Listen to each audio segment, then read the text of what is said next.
of the mayor's office on African affairs. I asked them, what's the big deal about Young African ConneXions, and what's the big deal about the X in ConneXions? You see, Lafayette, it's very important that we as Africans learn how to build our relationships. And the X marks that mark where we all come together, whether we're from North or South, or Francophone or Anglophone, or like a guy like me who was born in Washington, D.C., but just happens to have African roots. The important thing is that we come together. When we started this initiative in 2015, we just wanted to create a platform where we can bring Africans on the continent and those in DC to exchange, to learn more about each other, to connect the professional with the students, the private sector with the public sector. We always talk about how the African diaspora need to leverage our resources, but yet it's not done, or it's not always done, or we tend to forget to focus on that. So this event helps us connect the dots. President Barack Obama, at a town hall meeting with Mandela Fellows in July 2014, said this of the Mandela Washington Fellows.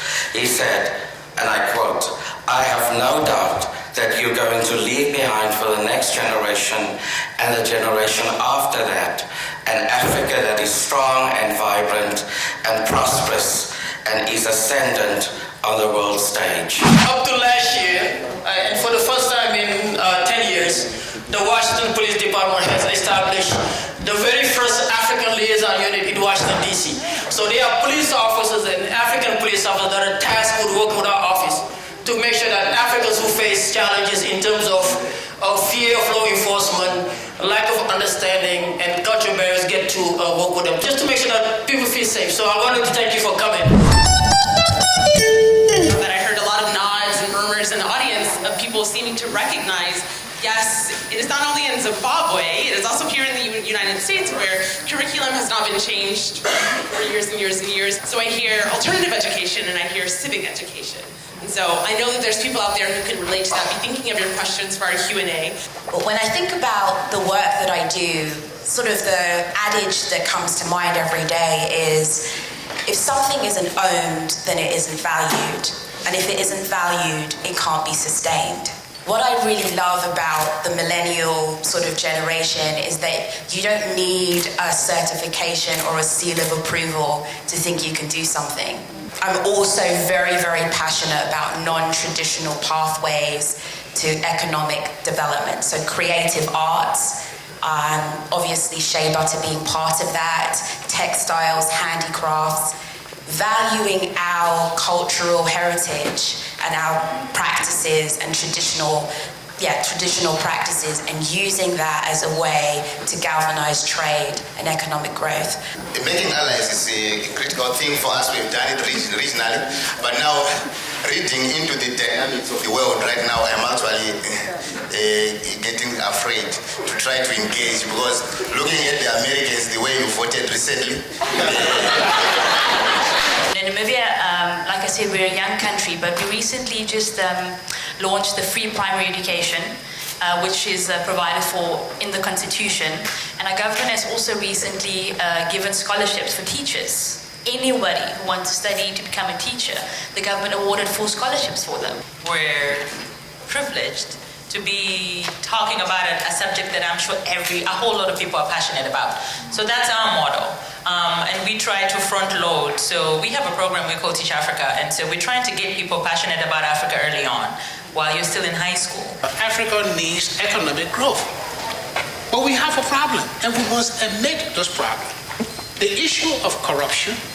You know, sometimes corruption in Africa is more defined because we don't have institutions. In America, you have institutions, and at times people are corrupt and they call it lobbying. But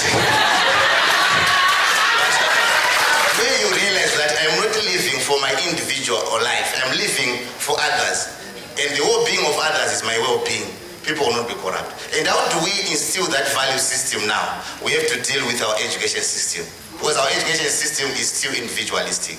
How can we use or utilize the spreading mobile telephony footprint across Africa for mutual galvanization?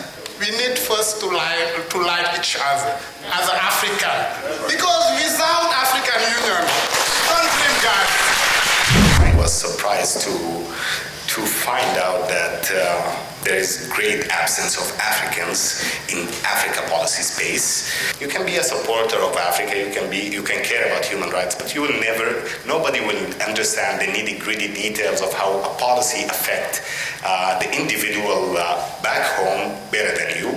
And that front seat in a congressional hearing about a policy that affects you and the people you care about definitely belongs first and foremost to you.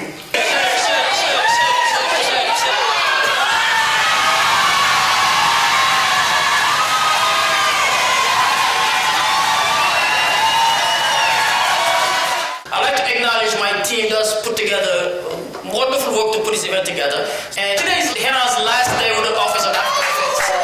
Hena, I wanted to make sure that we recognize all of the great work that you've done. She made me comfortable in my skin. I learned a lot from Hena.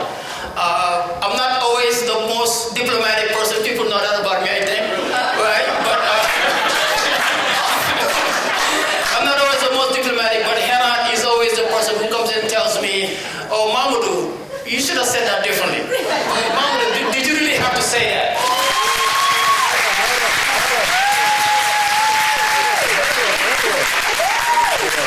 It's an honor, it's a privilege to work with Africans. We are delighted to be here with you. The road to success, there is no elevator.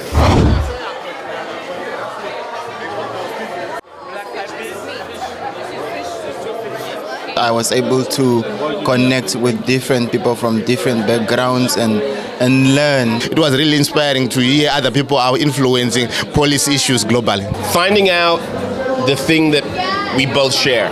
That's what connection means to me. Although you may live there, I live here, we're all from Africa.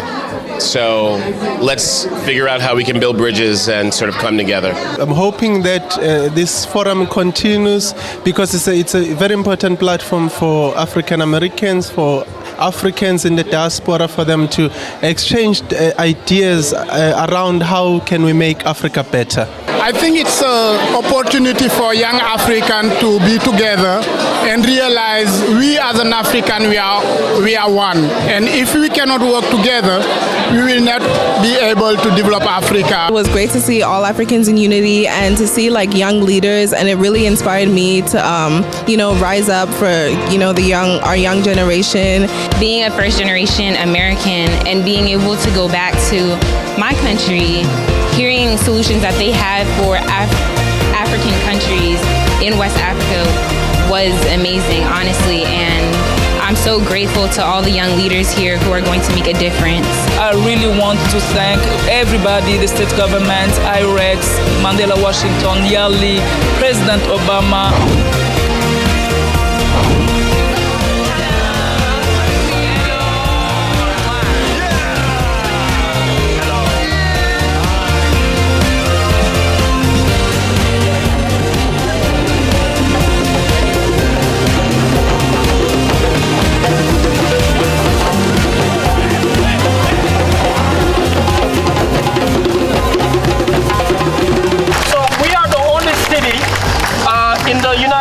That I know that has an official Mandela Day celebration.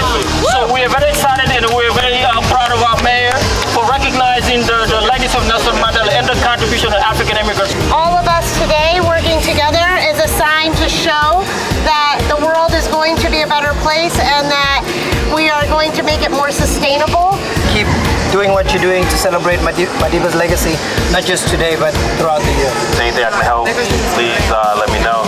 We have over 800 events that are happening on the continent from all of your colleagues. In recognition of the special occasion, let us continue to draw inspiration from Nelson Mandela for his commitment to help improve the quality of life of those in his native country, South Africa, and all humankind. Any container that you find, please do not open it.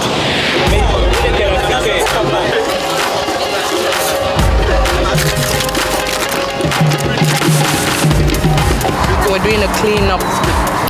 The was interesting. It's beautiful. The community, hanging out, networking, and then doing things together as one. Nothing beats that.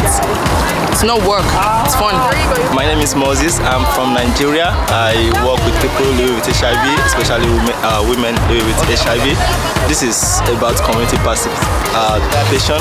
It's about being part of the solution. It means a lot, you know. Working with friends, family, networking, partnership, doing something really meaningful to the community. So it's great. Hi, my name is Edson Silva. I'm from Cabo Verde or Cape Verde, West Africa.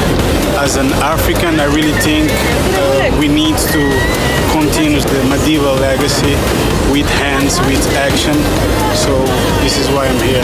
My name is Machisa Zimba from Zambia. I'm a teacher in a regular school, though I'm visually impaired. This day also reminds me the importance of human life, the importance of life to human beings. Hoy es un día muy importante porque Mandela era nuestro padre en África, en el continente de África, y somos líderes de África, entonces queremos ser como Mandela. We, the young African leaders, we are saying that the future is not tomorrow, but the future is now, and the future is in our hands. My name is Kingdom Uchenna Wayanwu, a Mandela Washington Fellow from Port Harcourt City, Nigeria. If someone in the United States of America could appreciate what our brother did back there, I think we Africans should also learn to appreciate one another, to work together so that we can make Africa great. Hello everyone, my name is Dr. Equia Asari-Danso. I am a commissioner for the DC Commission on African Affairs. This is really about service to humanity in little ways that make a big impact.